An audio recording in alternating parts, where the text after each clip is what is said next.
SD অফিসে যিনি election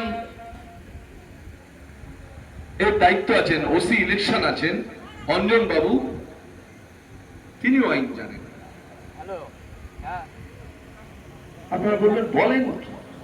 আমি বলছি হ্যাঁ, তার কারণ ইলেকশন কমিশনের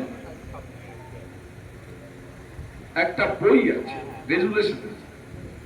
আপনারা জিজ্ঞেস করবেন এখানে তো অনেকে আশেপাশে যারা ইলেকশন করতে যান, কিন্তু মাস্টারমশাই থাকলে, যিনি পোলিং এজেন্ট হন, যিনি প্রিসাইডিং অফিসার হন, তাদের একটা বই আছে, কিন্তু এসআইআর এর এখনো পর্যন্ত কোনো বই নেই।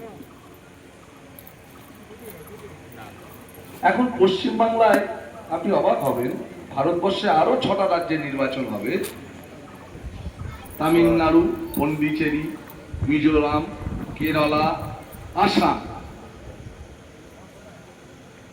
এইসব জায়গায় এসআইআর হচ্ছে।